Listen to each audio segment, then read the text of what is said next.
Bismillahirrahmanirrahim. Assalamualaikum warahmatullahi wabarakatuh. Selamat sore rekan-rekan mahasiswa semuanya, yang semoga selalu diberikan kesehatan serta perlindungan oleh Allah Subhanahu wa taala.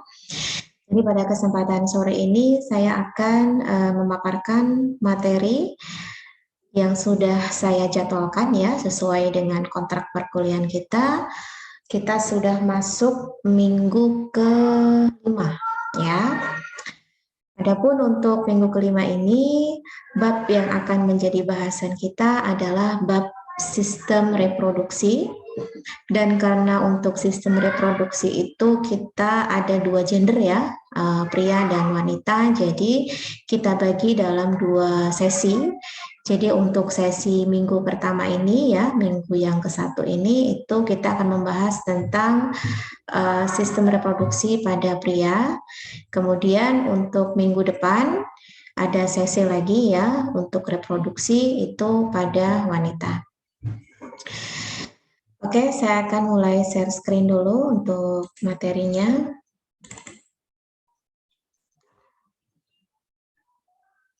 Oke, seperti pada sistem-sistem yang lain ya, sistem reproduksi itu menjadi bagian penting ya, penting dalam kehidupan manusia.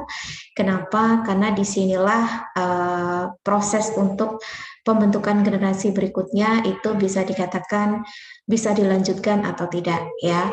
Karena kita harus tahu bahwasannya syarat atau ciri dari makhluk hidup salah satunya itu adalah mampu untuk memperbanyak diri atau dalam bahasa kita sebut sebagai mampu untuk bereproduksi begitu ya.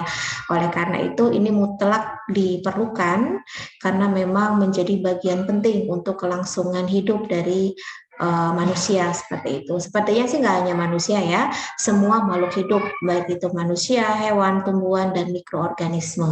Hanya saja mekanisme dan caranya berbeda ya. Tentunya kalau untuk manusia, hewan itu reproduksinya jauh lebih lengkap ya dibandingkan dengan tumbuhan atau mikroorganisme yang lain. Oke, saya lanjutkan. Minggu lalu kita sudah belajar tentang sistem endokrin ya, di mana sistem endokrin itu erat kaitannya dengan hormon ya. Hormon yang kita tahu banyak dibutuhkan dalam tubuh kita meskipun dibutuhkannya dalam jumlah yang sedikit seperti itu. Kemudian hormon itu sifatnya juga spesifik ya. Misalkan untuk hormon pertumbuhan memang khusus untuk mengatur bagaimana pembentukan tulang dalam tubuh kita dan sebagainya yang itu berkenaan dengan pertumbuhan. Begitu pula dengan hormon yang berkenaan dengan reproduksi. Nah itu, jadi memang setiap sistem itu memiliki perbedaan-perbedaan ya dari segi keterlibatan hormon seperti itu. Jadi memang hormon itu menjadi hal yang bisa dikatakan tidak nampak tetapi penting begitu ya. Kemudian tidak banyak tapi penting begitu. Kenapa tidak banyak? Karena memang dibutuhkan dalam jumlah yang sedikit dalam tubuh kita. Tapi meskipun jumlahnya sedikit, tetapi kalau tidak ada, wah itu sudah dikatakan akan banyak mengalami gangguan-gangguan secara fisiologis ya dalam tubuh kita. Nah, untuk sistem reproduksi ya, sistem reproduksi itu tentunya di dalamnya terdiri dari organ-organ reproduksi ya yang menyusun sistem itu. Jadi kalau kalian masih ingat apa sih sistem, apa sih jaringan gitu, apa sih organ gitu ya. Jadi jangan sampai tertukar, jangan sampai salah begitu ya. Bahwasanya berdasarkan susunan organisme kehidupan ya, organisasi kehidupan pada makhluk hidup itu kita tersusun dari sel ya, jaringan, kemudian organ, sistem organ ya.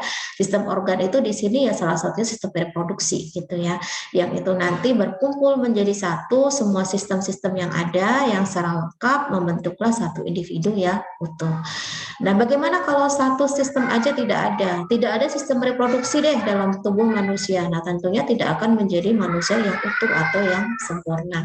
Kalau toh memang ada kelainan Kelainan itu sifatnya parsial ya, artinya memang tidak mungkin sama sekali nggak ada organnya, itu nggak mungkin, tetap ada organnya meskipun ada beberapa kasus misalkan tidak adanya kecukupan hormon, misalkan yang membuat seseorang itu sulit untuk menghasilkan sperma kalau itu pada laki-laki, atau mungkin pada perempuan ovumnya tidak bisa mengalami ovulasi dengan baik. Nah itu kan karena adanya gangguan-gangguan hormonal begitu ya. Begitu pula dengan organ-organ begitu ya. Misalkan seperti wanita bentuk dari rahim itu mempengaruhi. Nah, itu kan secara bentuk dan tipe dari bentuk rahim dari seorang wanita itu ternyata berpengaruh dari proses kesuburan misalkan. Nah, itu menjadi hal yang menentukan secara fisiologis. Tetapi kalau yang sifatnya sampai semua organ itu nggak ada, ya sampai detik ini memang bisa dikatakan itu kejadian yang langka ya, tetap memiliki organ meskipun tidak sempurna. Nah, dalam hal ini untuk organ reproduksi itu memang erat kaitannya dengan kelenjar dan hormon. Kenapa kelenjar? Karena memang kelenjarlah yang menghasilkan hormon ya. Jadi hormon tidak tiba-tiba dihasilkan kalau tidak ada kelenjar yang menghasilkan. Selain itu juga karena untuk hormon ini kan termasuk ke dalam sistem endokrin ya. Artinya memang beda dengan yang eksokrin. Kalau yang eksokrin kan dia punya saluran khusus untuk dikeluarkan ya. Sedangkan kalau endokrin kan tidak. Artinya dari tempat dihasilkannya di kelenjar itu langsung dialirkan ke darah seperti itu. Nah, dari darah baru dialirkan ke organ-organ yang menjadi target yang memang hormon itu berfungsi. Nah, itu ya. Jadi itulah bedanya dengan enzim yang termasuk dari sistem eksokrin ya, yang itu terlibat dalam sistem pencernaan. Nah, kemudian kelenjar dan hormon ini yang terlibat dalam organ reproduksi ya, yang memang dilibatkan dalam organ reproduksi ini membentuk suatu sistem reproduksi ya, yang berperan dalam proses reproduksi manusia. Gitu. Jadi tidak hanya ada organ-organ saja cukup, itu tidak. Tetapi ada juga harus adanya kelenjar, kemudian yang dihasilkannya berupa hormon. Kemudian untuk sistem reproduksi pada manusia ya, baik pria maupun wanita itu memiliki dua struktur ya, yaitu struktur organ internal ya, yang memang itu ada di bagian tubuh dari manusia itu baik laki-laki maupun perempuan, dan bagian eksternal ya. Eksternal itu berarti yang memang ada di luar tubuh tapi masih kesatuan dengan tubuh manusia, tidak lepas, maksudnya tidak lepas ya, artinya dalam satu kesatuan tapi secara eksternal begitu. Nah, di sini untuk sistem reproduksi pria itu pada prinsipnya itu berfungsi untuk memproduksi sperma ya, dan menyimpannya serta mengantarkan sperma itu untuk membuahi sel telur ya, atau yang kita kenal sebagai fertilisasi begitu. Nah, kemudian untuk sistem reproduksi wanita itu menyediakan dan memproduksi sel telur atau ovum itu. Kemudian selain menyediakan dan produksi sel telur, itu juga menyediakan tempat atau wadah untuk zigot ya. Zigot itu adalah hasil dari fertilisasi ya, bertemunya sel sperma dan sel ovum itu yang nantinya akan berkembang menjadi janin. Nah, itu kan selama di dalam tubuh wanita itu harus ada tempat secara khusus ya untuk dia mengalami proses pembelahan sel, tumbuh dan kembang selama kurang lebih 9 bulan begitu ya. Nah, itu harus ada tempat yang memang khusus untuk menyediakan tempat sementara bagi si janin untuk tumbuh dan berkembang. Nah, itu yang kita kenal sebagai uterus atau rahim. Nah, itu adalah bagian dari sistem reproduksi pada wanita. Nah, bagaimana kalau seandainya nggak ada rahim atau uterus tadi? Ya, otomatis meskipun terjadi pembuahan berarti tidak bisa tumbuh begitu ya, karena tidak ada tempatnya untuk hidup, di mana di dalam rahim itu kan tentunya ada plasenta ya, plasenta yang itu menjadi saluran khusus ya untuk si janin itu untuk memperoleh makanan ya, karena memang tidak bisa langsung diperoleh dari luar, otomatis kan dari tubuh ibu gitu ya, yang itu dihubungkan langsung dengan kondisi secara fisiologis tubuh ibu. Ketika ibu makan, maka apa yang dimakan itu juga bayi akan memakan dari apa yang ibu kita makan, seperti itu.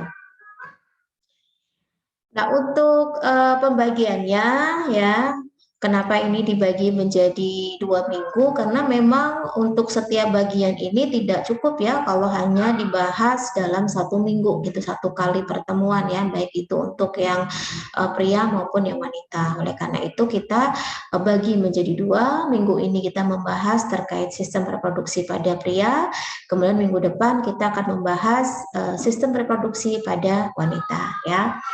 Kalau dilihat dari bagian-bagiannya, tentu kalian sudah bisa menebak ya, oh ternyata untuk yang organ reproduksi wanita lebih complicated gitu ya, lebih lengkap gitu ya, lebih banyak. Sebetulnya bukan masalah lengkap nggak lengkap ya, kebutuhan begitu. Bukan berarti yang pria walaupun jumlahnya jauh lebih sedikit, tetapi tidak sempurna, bukan ya. Itulah butuhnya, karena memang dalam hal ini kalau untuk pria itu kan lebihnya ke menghasilkan sperma ya. Sedangkan kalau perempuan atau wanita itu double, selain dia untuk memproduksi sel ovum juga menyediakan tempat yang nantinya ketika terjadi fertilisasi terbentuklah zigot. Kemudian si zigot ini kan pasti akan mengalami pembelahan sel ya. Ketika mengalami pembelahan sel kan pasti butuh tempat. Nah, itulah yang disebut sebagai rahim atau uterus gitu ya. Nah, untuk internal dan eksternal ya, kalau yang internal pada pria itu ada yang disebut sebagai testis, ada yang disebut sebagai epididymis ya, kemudian vas deferens, kemudian kelenjar kelamin. Kelenjar kelamin ini berarti memang khusus untuk menghasilkan hormon ya, hormon-hormon kelamin yang dibutuhkan dalam proses pematangan sperma misalkan. Kemudian saluran ejakulasi, kemudian uretra ya. Kemudian kalau untuk yang eksternal itu ada skrotum, ada penis, seperti itu. Kemudian kalau untuk yang wanita itu ada yang internal juga ada yang eksternal. Kalau yang internal itu ada vagina, ada ovarium ya, ada fimbre, ada infundibulum, ada tuba fallopi, ada oviduct, ada rahim atau uterus, serviks, ada saluran vagina. Mungkin kalau kalian pernah dengar kelainan serviks ya, kanker serviks, nah itu ya berarti memang ada kanker di area serviks ya. Serviks itu nama lainnya adalah mulut rahim. Jadi bukan rahimnya ya, tetapi di mulutnya atau di pintu masuk untuk area rahim itu. Kemudian kalau yang eksternal itu ada mons pubis ya, ada labium mayora, ada klitoris, ada himen gitu. Jadi untuk minggu ini kita membahas yang alat kelamin untuk yang pria terlebih dahulu.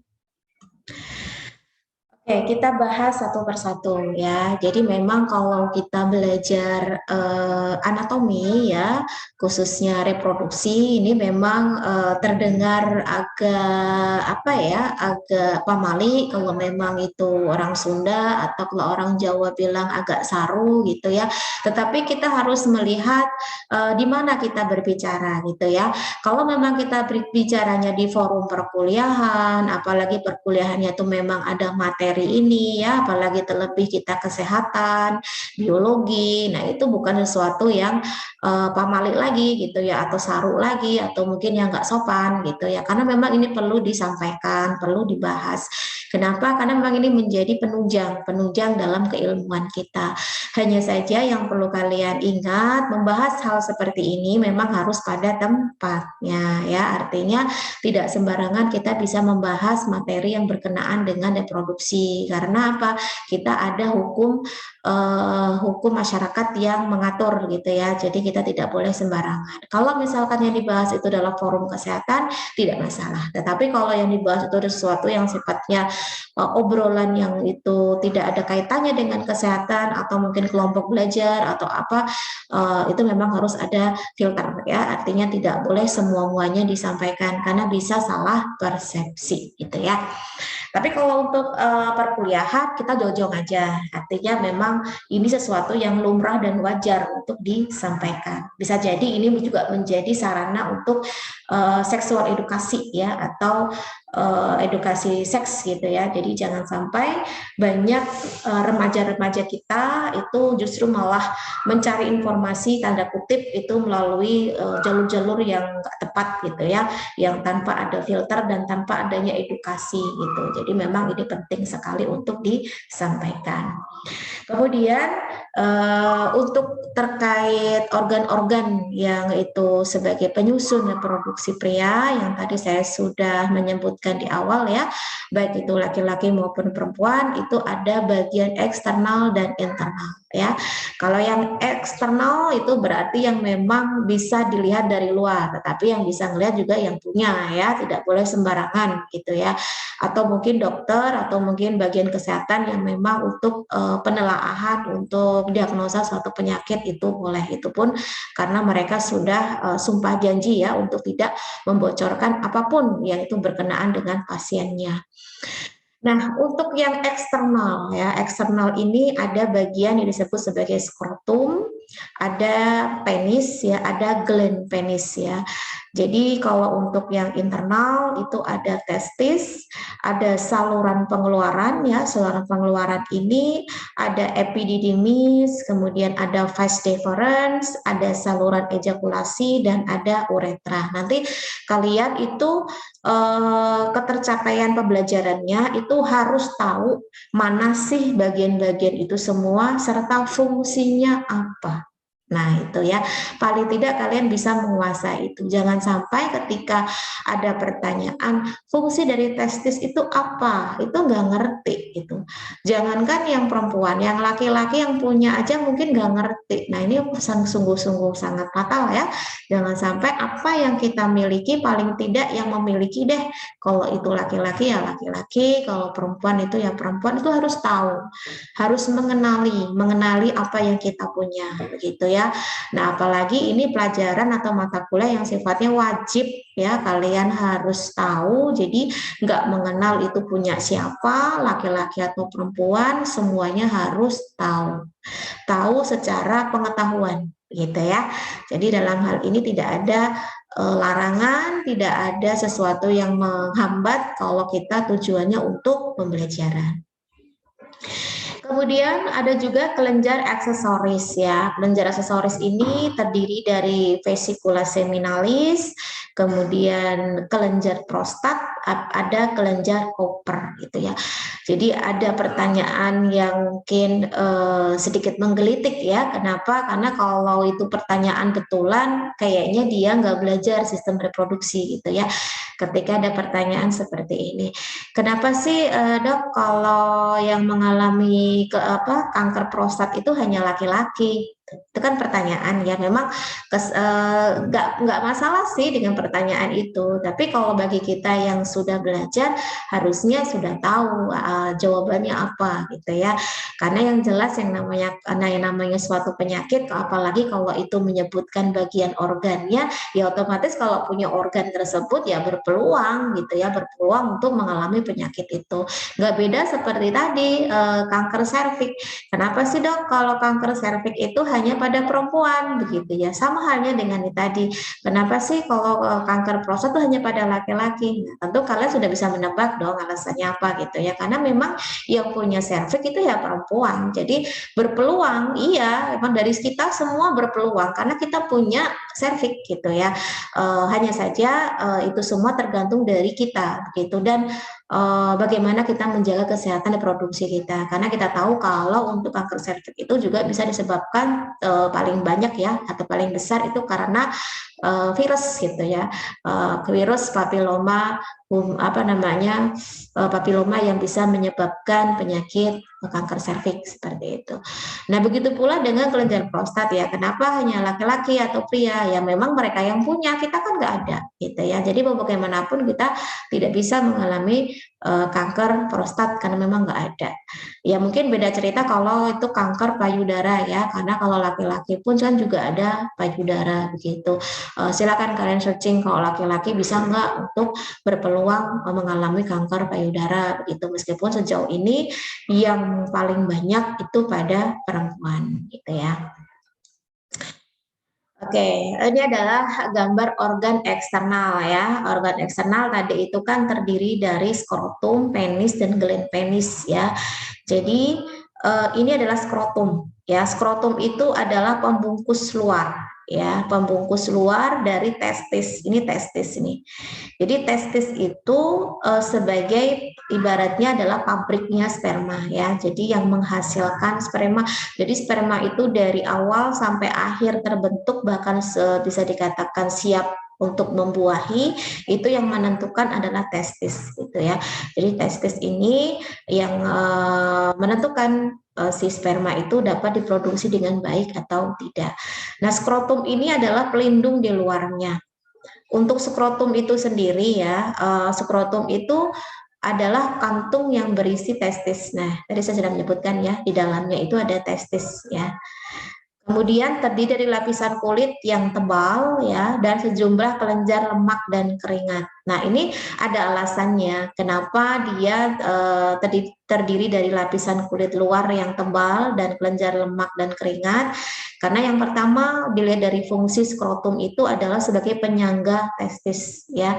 Jadi untuk melindungi testis, kemudian sebagai pengatur suhu ya. Suhunya tuh paling beda di suhu tubuh normal manusia. Kalau suhu tubuh normal manusia itu kan 37 derajat Celcius ya normalnya. Tapi kalau di area testis ini 34, lebih sejuk ya, lebih di bawah dari suhu normal manusia. Sepanas apapun di tubuhnya tetap di area testisnya itu dibuat 34 derajat Celcius karena memang ada skrotum yang mengatur suhu. Kenapa? Karena kita harus tahu bahwasanya sperma itu sifatnya hidup ya, dan dia tidak tahan panas. Artinya ketika dia kena suhu normalnya manusia atau makan sampai kena suhu luar itu gampang sekali mati gitu ya. Artinya ketika dia mati kan berarti tidak bisa menjalankan fungsinya dengan baik sebagai pembuah itu tadi ya, atau yang melakukan fertilisasi. Oleh karena itu memang perlu sekali untuk melindungi area testis ini dengan skrotum gitu ya. Karena memang ini penting edukasi ya, edukasi untuk para kaum Adam gitu ya. Kalau mengenakan celana yang itu mungkin tidak terlalu ketat ya. Kenapa? Karena itu kan membuat lembab ya. Membuat lembab otomatis suhunya kan meningkat begitu. Selain itu juga kan pasti menimbulkan mikro-mikro yang seperti jamur yang itu sangat suka sekali dengan kondisi lembab itu tadi ya. Artinya memang ini semua perlu dipelajari, perlu ditelaah ya. Kenapa sih gitu ya? Sebetulnya mudah kalau kita itu mau belajar apapun yang itu dilarang dikaitkan dengan saintis, itu pasti nyambung gitu ya.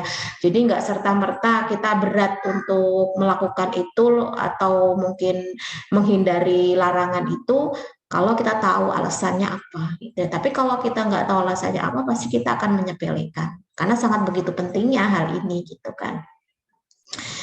Kemudian ada penis ya. Nah ini jadi di ujung penis ini ada yang disebut sebagai gland penis ya.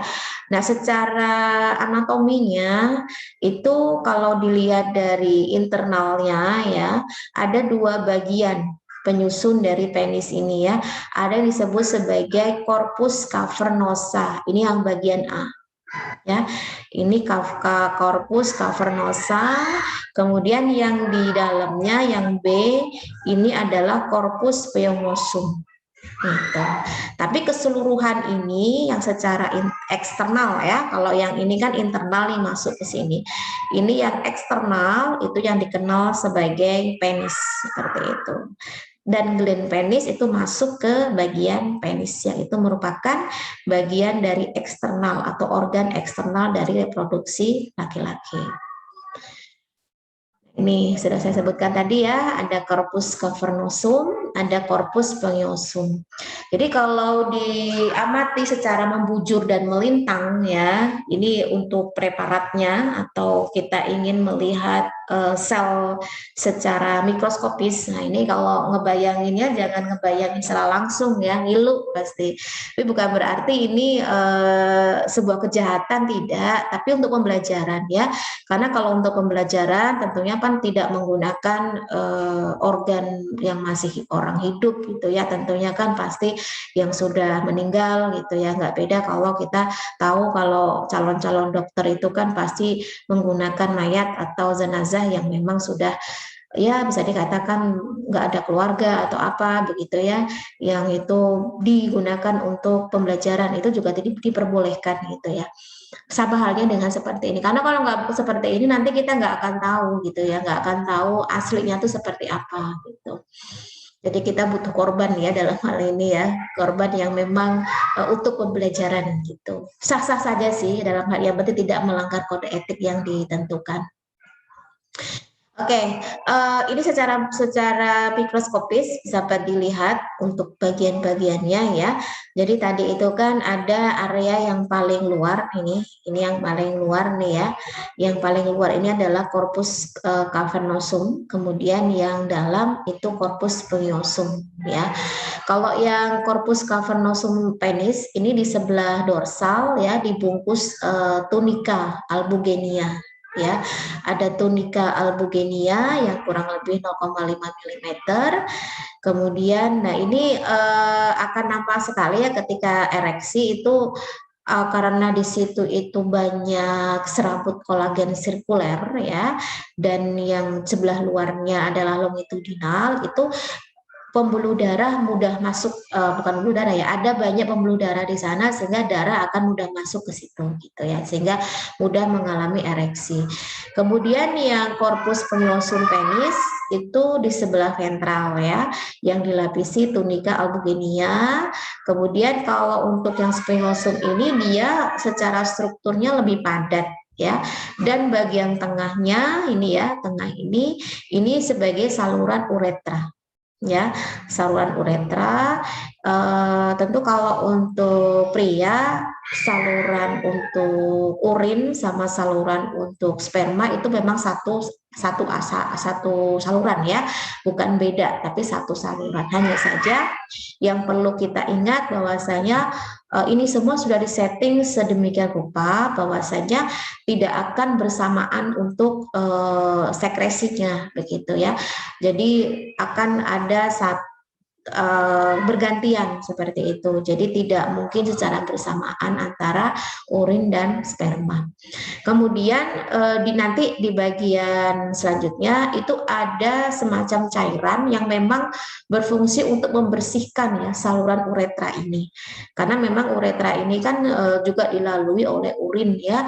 Sedangkan kita tahu kalau urin itu kan bisa jadi itu sebagai sumber penyakit ya, karena ada juga dimungkinkan adanya mikroorganisme seperti itu. Makanya ada cairan khusus yang memang dapat membersihkan saluran ini. Nah, itu artinya tuh segala sesuatu tuh sudah diberikan secara lengkap dan maksimal gitu ya. Jadi tidak diragukan lagi sebetulnya ya, karena apa yang sudah diberikan ke tubuh manusia itu sebetulnya sudah baik gitu ya, sudah kekurangan itu sudah ada yang melengkapi. Ketika ini adalah saluran yang mudah mengalami infeksi karena memang itu sering dialiri oleh urin, tetapi ternyata ada cairan khusus yang dikeluarkan yang ternyata bisa membersihkan aliran yang itu bekas untuk urin tadi. Nah, itu ya sebagai pelengkap. Nah, kemudian ada gland penis ya. Gland penis ini disebut juga sebagai kepala penis. Itu yang ada di bagian ujung ya. Kemudian ini sebetulnya adalah perluasan dari corpus spongiosum ya, yang tadi di bagian yang sudah saya jelaskan. Itu adalah jaringan spons dalam penis yang mengelilingi uretra. Nah, di sini ya sebetulnya satu rangkaian ini tuh sangat sensitif ya. Karena apa? Karena banyak ditemukan pembuluh darah dan saraf gitu, sehingga dia lebih bersifat sensitif dari bagian-bagian yang lain gitu. Kemudian kulit yang menutupi ini itu disebut sebagai foreskin atau preputium. Nah, kalau kita yang beragama Islam atau mungkin yang bukan saya rasa kalau untuk khitan atau sunat itu sudah tidak lagi memandang agama ya. Saya rasa ada agama lain juga yang ikut untuk disunat atau khitan karena memang tujuannya adalah kesehatan gitu ya. Jadi ini bagian tutupnya ini ya atau kulupnya ini itu untuk dibersihkan gitu ya. Kenapa? Karena kalau sampai kan kita tahu ya yang dikeluarkan di sini kan nggak hanya urin, sperma dan itu pasti akan meninggalkan sisa-sisa cairan yang bisa saja nyangkut di situ gitu loh. Jadi kalau seandainya nggak dibuka, akhirnya malah menimbulkan sisa, akhirnya itu bisa menimbulkan infeksi karena memang ini tujuannya untuk kesehatan. Tapi kalau kita awalnya itu hanya menerima, oh ternyata kalau kita itu diperintahkan untuk khitan itu kan sakit, bla bla bla, tapi kita tidak tahu alasannya apa. Karena segala sesuatu yang diperintahkan, yang gitu sesuai dengan keyakinan kita itu pasti ada alasannya kenapa. Ternyata khitan itu alasannya untuk kesehatan gitu ya, karena untuk menghindari berbagai jenis penyakit infeksi yaitu tadi karena memang salurannya jadi satu antara urin dan sperma. Oke, sekarang kita masuk ke organ internal. Kalau udah masuk organ internal, kita sudah tidak bisa melihat secara langsung ya. Artinya memang bahkan yang punya saja pun tidak bisa melihat secara langsung. Gitu. Jadi kita hanya bisa belajar dari gambar atau mungkin dari peraga yang memang itu memperlihatkan bentuk asli dalam tubuh seseorang atau manusia gitu ya. Oke, di sini ada testis ya. Testis itu karena dia ada di bagian dalam ya. Kalau yang di luar itu kan skrotum ya, di bagian dalam. Kemudian ada epididymis ya.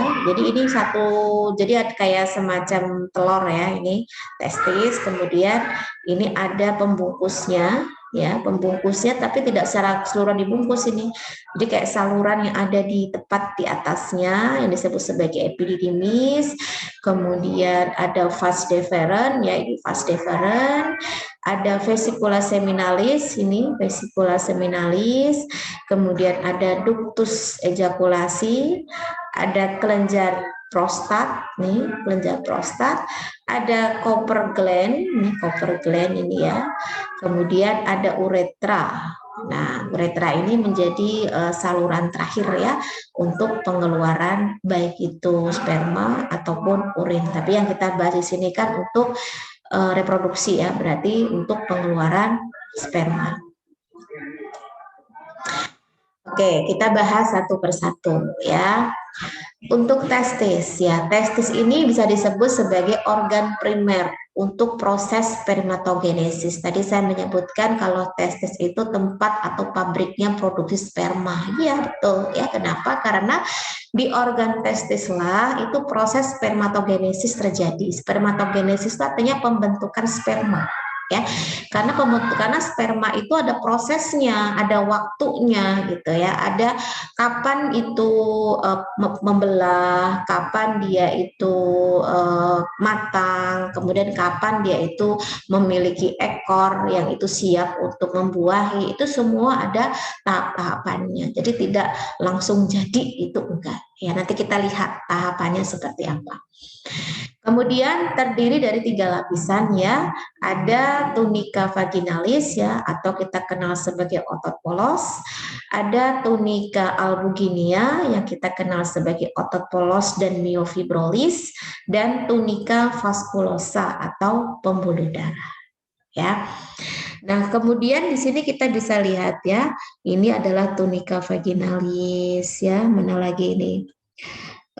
Ada tunika albuginea ya. Nah, ini semua adalah penyusun dari testis. Nah, ini adalah testis yang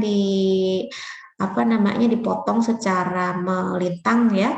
Jadi diperlihatkan bagian di dalamnya. Kan kalau di luar kan nggak kelihatan tuh ya, bentuknya cuma bulat kayak gini aja. Tapi kalau disayat, nah itu bentuknya seperti ini. Ya. Nah, untuk masing-masing ya tunika vaginalis itu terdiri dari selapis pipih atau selapis kubis mesotelium dengan basal lamina. Kemudian tunika albuginea itu terdiri dari jaringan ikat padat yang tebal dan mengandung serabut otot polos. Kemudian yang tunika vaskulosa itu terdiri dari jaringan ikat yang mengandung pembuluh darah, ya.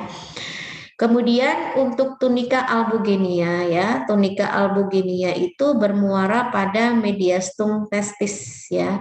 Kemudian di mana di medium testis ini terdapat septa atau septum yang membagi menjadi lobulus, ya, di mana satu lobulus itu terdiri dari 1 sampai 4 lobulus gitu. Nah, coba kita lihat di sini. Ini adalah tunika vaginalis, ya. Jadi tunika vaginalis itu ada dua, ya. Ada yang parietal layer, itu yang paling luar. Ada cavity, itu yang bagian tengah ini.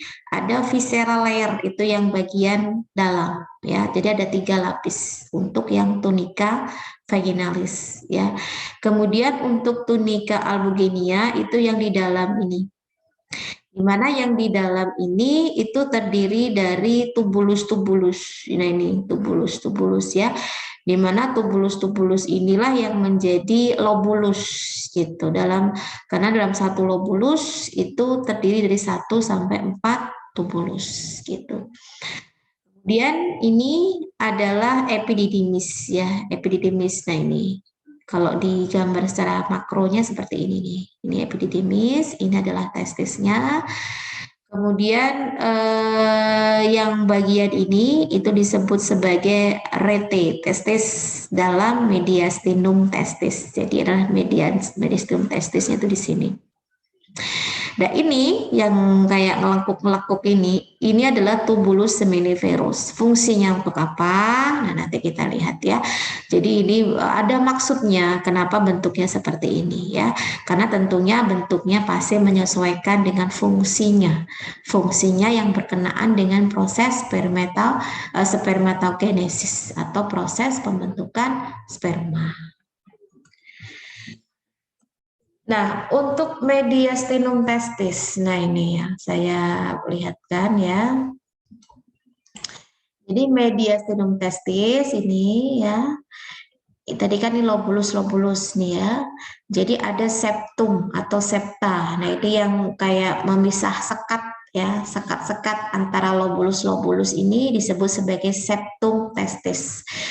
Adalah tunika albugenia, kemudian ini adalah lobulus testisnya ini, ya, 1, 2, 3, 4, 5, 6 gitu, ya. Ada juga tubulus rectus, ya, itu sebelah sini. Kemudian yang tengah-tengah ini, ya, ini namanya rete testis. Kemudian ada ductus deferens, ada ductus epididymis, ada ductus efferens, ada tubulus rectus gitu. Ini secara anatomi internalnya, ya, dari testis. Nah, di sini untuk mediastinum testis itu ada 3, ya, 3 yang menjadi penjelasan untuk mediastinum testis. Yang pertama, terjadi penebalan di tunika albugenia pada permukaan posterior testis. Itu yang pertama. Yang kedua, mengandung pembuluh darah saraf dan rete-rete testis. Ini. Kemudian yang ketiga, membentuk septa testis ini, ya. Itulah peran dari mediastinum testis.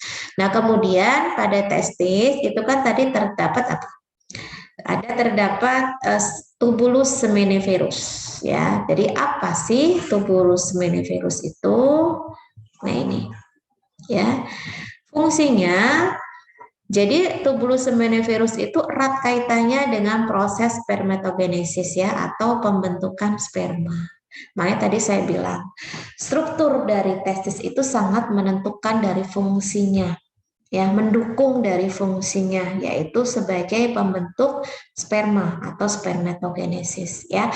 Di mana di dalamnya itu ada yang disebut sebagai sel-sel Leydig. Jadi ini sudah saya sebutkan di sistem endokrin kemarin, ya. Di mana sel-sel Leydig ini berfungsi untuk memproduksi hormon reproduksi. di mana reproduksi pada laki-laki hormonnya adalah testosteron. Berasal dari kata testis ya, testosteron. Kemudian ada juga sel Sertoli ya. Sel Sertoli ini selain sebagai sel penyokong juga sebagai pemberi nutrisi ya, pemberi nutrisi untuk tumbuh kembang dari sperma supaya tumbuhnya normal ya. Selain itu juga sebagai fagositosit dan sekresi. Kalau fagositosit erat kaitannya dengan sistem imunitas ya. Nah, di sini kita lihat ya, di mana sih dan bagaimana sih bentuk sel Leydig itu? Nah, inilah sel Leydig ini. Inilah sel Leydig ya. Kemudian ini sel Sertoli ya yang kaitannya dengan nutrisi. Dan ini adalah sperma yang sedang mengalami pertumbuhan. Jadi dia berada di dalam seminiferus tadi sebelum dia itu dimatangkan di epididymis. Jadi ketika dia masih di dalam testis, berarti dia masih dalam proses pertumbuhan di sana. Ada proses spermatogenesis, nanti setelah ini ada ya. Selain itu juga di sana tersedia sel-sel Leydig yang itu berkenaan dengan produksi hormon reproduksi dan sel Sertoli yang berkenaan salah satunya untuk penyedia nutrisi. Baru nanti kalau sudah siap paling tidak untuk proses pematangannya itu sudah bisa dialirkan ke yang lapisan pertama untuk salurannya ya, yaitu epididymis ya. Jadi epididymis itu memang dikenal sebagai tempat untuk pematangan sperma, tetapi dari bentuknya dan strukturnya itu sudah lengkap, sudah sempurna. Artinya tinggal dimatangkan saja di epididymis itu. Kemudian nah ini tubulus seminiferus. Tadi saya menyebutkan ini erat kaitannya dengan spermatogenesis yang itu juga mengalami proses pembelahan sel gitu ya. Nah, apa sih spermatogenesis itu? Jadi spermatogenesis itu adalah pembentukan sperma. Ya, di mana ada istilah spermatogonium.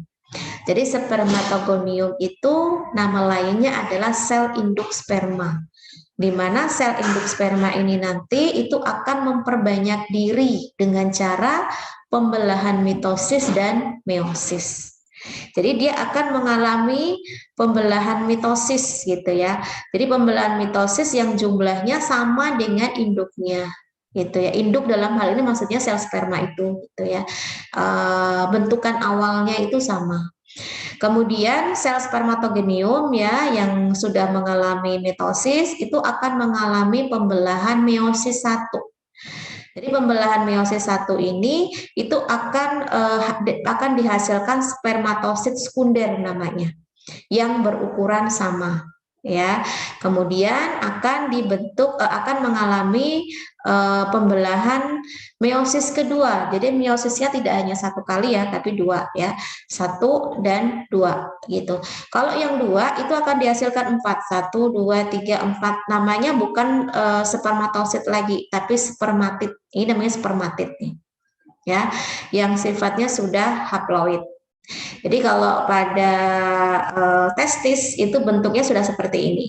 Nih, tetapi dia belum bebas ya, artinya masih membutuhkan nutrisi gitu ya. Ada juga yang mungkin dalam pembentukan ekornya. Nah, baru ketika sudah matang dan sudah siap bergerak sendiri, itu sudah bisa dikeluarkan ya bersamaan dengan air mani begitu ya. Jadi ini adalah proses pembentukan sperma dalam testis. Jadi berawal dari spermatogonium nih. Ini enggak menunjukkan sperma sama sekali kan? Ini sel ini ya. Tapi calon sperma gitu ya. Kemudian mengalami pembelahan mitosis ya. Nih sama persis dengan induknya atau sel sperma awal ya. Jadi satu ya. Kemudian melanjutkan pembelahan secara meiosis 1 nih ya. Kemudian dilanjutkan meiosis 2 akan dihasilkan 4, 1, 2, 3, 4 gitu ya. Jadi 4 spermatid gitu ya. Yang selanjutnya akan mengalami pematangan menjadi sel sperma yang matang atau disebut sebagai spermatozoa. Baru setelah lepas dari bagian testis ini, dia akan dialirkan ke epididymis untuk mengalami proses pematangan lebih lanjut dan siap untuk dikeluarkan bersama dengan air mani gitu. Nah, ini lebih jelas lagi nih ya. Jadi ini adalah spermatogonia yang tadi induk awalnya, ini calon ya, calon sel sperma, kemudian mengalami spermatosit primer ya, atau mitosis begitu ya. Kemudian spermatosit sekunder ini mengalami proses pembelahan meiosis, baik meiosis 1 maupun meiosis 2. Kemudian terbentuklah spermatid, itu dihasilkan 4 sperma tapi belum ada ekornya. Setelah itu baru setelah ada ekornya dia akan keluar ya dari lumen ini ya, baru dia akan mengalami pematangan begitu. Jadi yang bentuknya awalnya seperti ini, kemudian bisa seperti ini dan berekor. Ini di dalam lumen ya, di dalam testis itu gitu. Padahal kita tahu testis itu kan di dalam ini ya, bukan ruang kosong atau apa, itu kan enggak, di dalamnya itu kan ada kayak tadi itu kayak tubulus seminiferus. Nah itu jadi di dalam ini nih terjadinya spermatogenesis tadi itu baru setelah matang dia dikeluarkan menuju ke epididymis untuk proses pematangan.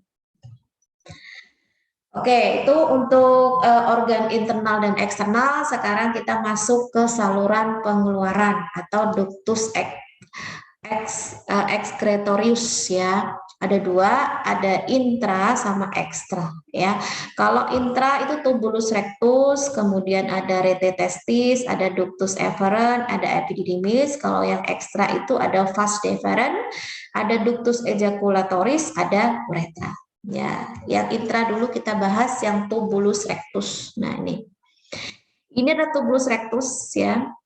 Jadi berupa saluran pendek dan lurus yang itu merupakan kelanjutan dari tubulus seminiferus ya. Jadi kelanjutan dari tubulus seminiferus yang nantinya akan bermuara ke rete testis. Nah, ini. Jadi kan ini tadi terjadinya pembentukan sperma kan di sini tuh. Nah, itu nanti akan berujung ke sini ke rete testis, kemudian akan dikeluarkan ke epididymis.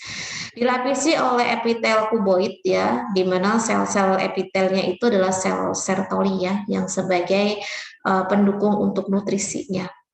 Kemudian memiliki basa lamina yang tersusun oleh jaringan ikat longgar, dan untuk tubulus rectus itu dimulai dari puncak setiap lobulus testis ya, jadi dari sini. Kemudian masuk ke mediastinum ya, dan masuk ke rete testis, membentuk seperti anyaman. Nah, itu. Ini adalah tubulus rectus. Nah, dari sini ke sini. Tuh ya. Kemudian untuk yang rete testis, nah rete testis itu yang ini nih. Ini kalau sama mikroskopis tuh di sini. Ini adalah yang secara kita lihat ya makronya, tapi makronya di sini bukan berarti makro kita bisa lihat langsung, enggak, tetapi dalam hal ini bukan mikroskopis aslinya ya, seperti ini. Nah, untuk rete testis terletak di dalam mediastinum testis ya, yang berbentuk saluran beranyam, itu merupakan kelanjutan dari tubulus rectus, sebuah ruangan yang memiliki dinding yang dinding yang tidak rata ya, dan memiliki epitel squamous simplex. Jadi rete testis ini nantinya akan berlanjut sebagai ductus efferent ya. Dan untuk di rete testis ini sperma akan dicampurkan dengan cairan yang diproduksi oleh sel Sertoli. Jadi sebelum masuk ke epididymis ya, sperma itu tidak dapat bergerak, sehingga dia berperan untuk menjalankan fungsi dari testis, yaitu membantu sperma untuk bergerak dengan mikrofili yang dimilikinya. Jadi kan memang ketika dia akan dikeluarkan itu kan belum bisa bergerak dengan sempurna ya. Oleh karena itu dari rete testis ini akan berperan ya, yang itu merupakan salah satu fungsi dari organ testis ini untuk membantu sperma untuk bergerak dengan mikrofilinya gitu ya. Jadi belum sempurna. Nanti setelah masuk ke epididymis, ini epididymis nih, itu baru akan terjadi proses pematangan. Kemudian ductus efferent ya. Jadi terletak di bagian posterior dan superior testis ini. Ini ada ductus efferent. Kemudian dilapisi oleh epitel selapis silindris dengan tinggi sel yang tidak sama, ada yang bersila, ada yang tidak ya. Jadi saluran ini tuh menghubungkan antara rete testis dengan epididymis ya. Jadi saat sperma itu bergerak melewati ductus efferent, itu sebagian besar cairannya akan diserap dan membantu untuk menggerakkan sperma. Jadi biar tidak terlalu sulit untuk bergerak ketika itu banyak cairannya gitu ya. Nah, setelah sampai ke epididymis, baru sperma sudah siap untuk terkonsentrasi dan lebih kental gitu ya. Jadi nggak banyak cairannya. Nah, kita masuk ke epididymis ya. Epididymis itu yang saluran yang tepat di atas testis ini ya. Jadi ini saluran yang berbeda ya dari skrotum yang itu bisa dikatakan masih dalam satu bagian tapi beda gitu ya. Kalau ini kan testis sendiri, kalau ini sendiri juga. Jadi walaupun dia kayak menempel satu bagian, tapi ini bukan bagian dari testis. Ini saluran ya. Saluran memang yang pertama kali gitu ya, yang berhubungan langsung dengan testis. Yang ini berada di bagian atas dari skrotum itu ya, pada testis, dan saluran itu berkelok-kelok gitu ya, berkelok-kelok. Jadi kalau sampai diurai itu bisa mencapai panjang 4 sampai 6 meter gitu ya. Nah, di dalam epididymis ini spermatozoa akan matang. Tadi saya menyebutkan bahwa epididymis itu berfungsi untuk proses pematangan sperma gitu ya, karena memang di sini akan dipekatkan lagi ya untuk yang sifatnya itu tidak bisa bergerak menjadi bergerak gitu ya, dan sifatnya akan menjadi lebih motil dan fertil gitu ya, dan siap untuk membuahi. Kemudian setelah melalui epididymis yang merupakan tempat penyimpanan sementara ya, sperma akan menuju ke ductus deferens gitu. Nah, untuk epididymis ini terdiri dari 3 bagian ya. Ada bagian kepala, kaput ya, ada bagian badan dan bagian kauda atau ekor gitu. Dimana fungsi dari keseluruhannya itu untuk pematangan atau maturasi dari sperma gitu ya. Kenapa? Karena sperma itu berada di epididymis itu kurang lebih 18 jam dalam keadaan non motil, artinya tidak bisa bergerak.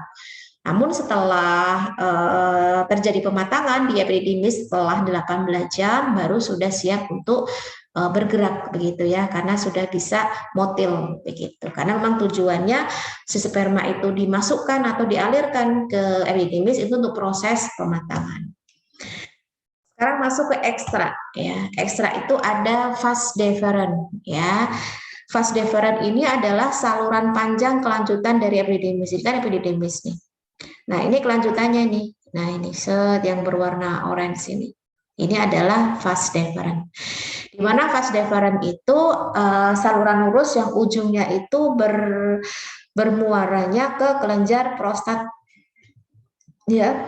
Terdiri dari 3 lapisan untuk vas deferens, ada mukosa, ada tunica muscularis, ada tunica adventitia ya. Jadi mukosa itu terdiri dari sel epitel berderet silindris bersilia ya. Ada lamina propria, terdapat jaringan ikat tipis yang mengandung serabut elastis, ada submukosa yang terdiri dari jaringan ikat longgar yang mengandung pembuluh darah. Kemudian tunica muscularis itu berupa adanya lapisan tebal yang terdiri dari 3 lapisan otot polos ya, yang itu adalah inner longitudinal ya. Kemudian ada middle circular, ada outer longitudinal yang ini agak tebal ya. Ini yang muscularis nih. Ada yang sirkuler, ada yang longitudinal, ini secara mikroskopis. Kemudian tunica adventitia ya. Ini terdiri dari jaringan ikat fibroelastis, tapi kalau diamati sampai mikroskop memang kurang kelihatan jelas ya, karena dia merupakan jaringan ikat fibro begitu ya. Ini secara mikroskopis ya. Fungsinya untuk apa? Vas deferens itu fungsinya untuk mengangkut sperma yang sudah dimatangkan di epididymis ini untuk menuju kemana? Ke vesicula seminalis. Ya, ini vesicula seminalis. Jadi saluran panjang ini yang ini sudah mengalami pematangan di epididymis, maka akan dialirkan ke sepanjang vas deferens, kemudian menuju ke vesika seminalis ya. Di mana vas deferens ini juga menghasilkan sekret yang berfungsi pertama untuk menyediakan nutrisi ya bagi spermatozoa. Jadi selama perjalanan itu kan pasti butuh makan ya. Jadi disediakan nih sama vas deferens. Sekretnya itu mengandung karbohidrat, vitamin, asam amino yang untuk kebutuhan dari sperma ya. Kemudian apa namanya sekret bersifat basah ya sehingga pada fungsinya itu dapat menetralkan suasana asam pada organ kelamin wanita begitu ya. Kenapa? Karena kan sifat dari apa namanya itu sperma itu kan sulit hidup ya di asam. Sedangkan kan untuk kelamin wanita itu kan memang lebih dominannya asam karena memang di sana itu kan ada mikroorganisme yang memang untuk menjaga keasaman dari suasana vagina begitu ya, yang supaya tidak terjadi infeksi dan lain-lain. Tetapi di sini ada penawarnya gitu ya, penawarnya yang itu dibawa oleh sperma yang itu bersifat basa karena ada sekret yang bersifat basa untuk menetralkan suasana asam biar ketika dia masuk ke dalam saluran vagina wanita itu dapat bertahan hidup gitu ya. Tapi kalau tidak ada basa yang menetralkan, otomatis kan suasana jadi asam, akhirnya pada mati dong spermanya kan gitu. Kemudian sekret mengandung mukus atau kita kenal sebagai semen ya, yang mengandung hormon prostaglandin. Di sini yang merangsang pergerakan dinding rahim. Jadi kalau ada apa namanya itu proses persalinan yang bisa dikatakan sulit gitu ya, itu kan ada semacam induksi alami gitu ya, induksi alami yang memang ini khusus untuk yang sudah berkeluarga ya, pasangan suami istri begitu ya. Nah, dengan adanya koitus atau hubungan seksual itu kan dapat memberikan faktor ini tadi ya, mukus atau semen yang mengandung hormon prostaglandin ini sehingga dapat merangsang pergerakan dinding rahim atau bisa dikatakan mengalami kontraksi gitu ya. Jadi lebih mudah untuk mengalami persalinan kalau memang sudah saatnya. Kemudian di dalam vas deferens itu sperma dapat bertahan hingga 6 minggu ya. Namun jika sudah berada di organ kelamin wanita itu hanya bertahan 1 sampai 2 hari saja gitu. Jadi kalau kadang semua itu dilihat dari suasana asam ya di vagina wanita itu kan asam. Jadi tidak bisa tahan lama ya di dalam dalam saluran vaginanya perempuan gitu. Jadi paling tidak hanya bisa bertahan 1 sampai 2 hari saja. Ada juga ductus ejaculatoris ya. Jadi ductus ejaculatoris ini adalah saluran pendek yang menghubungkan vesicula seminalis ya ini dengan uretra ini. Ya. Jadi ini adalah saluran ejakulasi nih. Jadi pada saat sudah tertampung ya di vesicula seminalis ini, maka akan dikeluarkan ke uretra. Itu. Yang berfungsi untuk mengeluarkan air mani yang berisi sperma yang telah matang menuju uretra pada saat ejakulasi. Jadi saluran inilah yang menghubungkan antara saluran vesicula seminalis ini dengan uretra. Itu namanya ductus ejaculatoris atau saluran ejakulasi. Uretra. Nah, uretra ini sebetulnya ada di sistem urin juga ada, di sistem reproduksi juga ada ya. Namun dalam hal ini kita masuknya ke sistem reproduksi berarti kaitannya dengan pengeluaran sperma.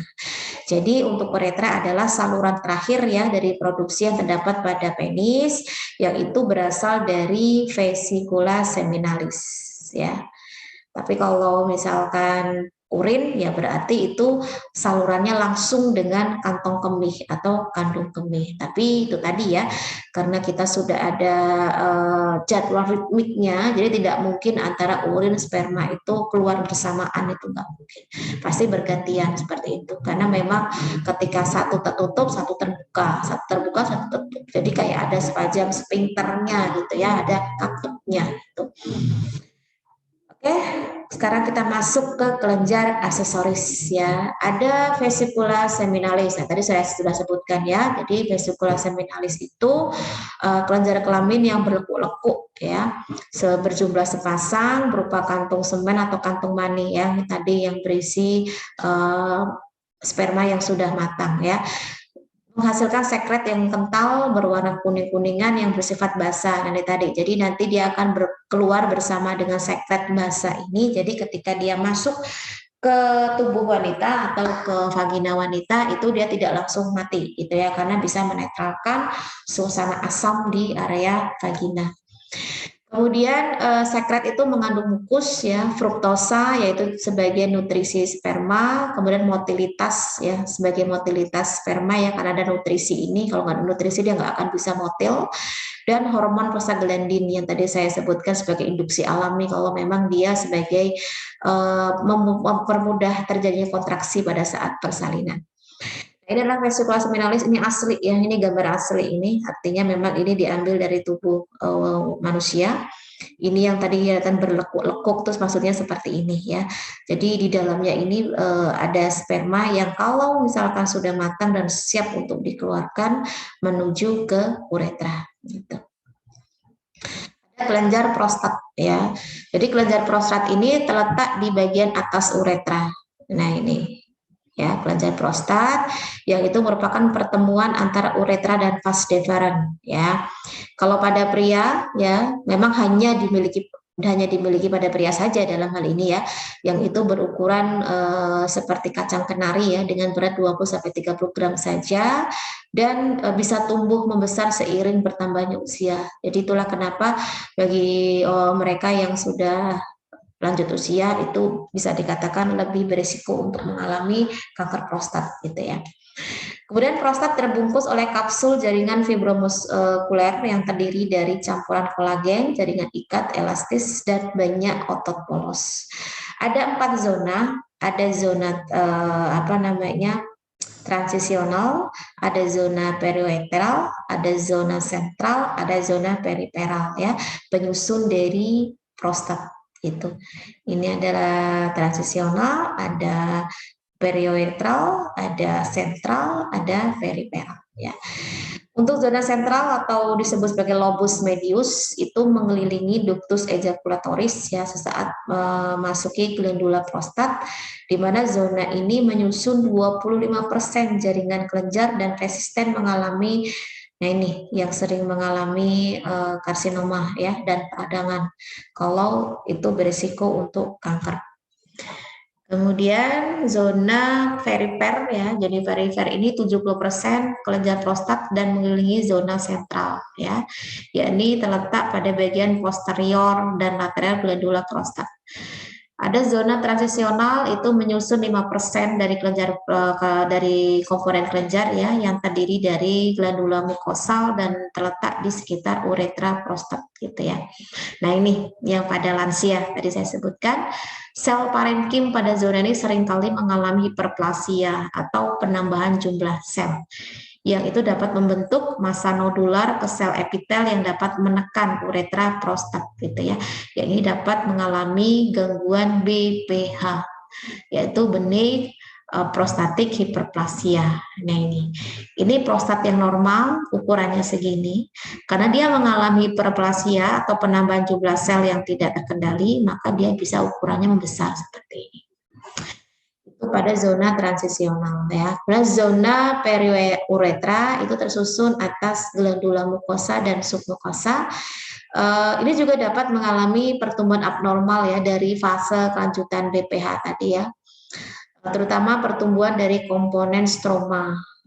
Jadi bisa dikatakan memang hampir semua zona pada kelenjar prostat itu berisiko untuk mengalami hiperplasia ya, yang dimana itu kalau tidak diperhatikan secara khusus maka ini dapat menimbulkan risiko kematian. Ada kelenjar Cooper ya, jadi kelenjar Cooper ini kecil banget ya, hanya 2,5 cm atau disebut juga sebagai kelenjar bulburetra ya. Ini kelenjar ini menuju ke uretra nih, tuh ya, yang mana menghasilkan sekret yang bersifat basah ya untuk melumasi uretra ya, menetralkan uretra dari kerusakan cairan dan melindungi sperma. Nah, tadi saya menyebutkan di awal bahwasanya uretra yang memang itu sebagai saluran untuk urin dan sperma itu tidak boleh sembarangan ya. Kenapa? Karena kan bisa menimbulkan infeksi ya. Oleh karena itu sudah diberikan sepaket ya kelenjar koper yang itu bisa menghasilkan sekret untuk melumasi uretra ya sebagai penetral agar tidak terjadi infeksi gitu. Oke, saya rasa cukup untuk pertemuan kita hari ini. Jadi itu yang dapat saya sampaikan. Selebihnya bisa kalian pelajari karena tentu banyak ya referensi-referensi yang berkenaan dengan sistem reproduksi baik itu pada laki-laki maupun perempuan ya.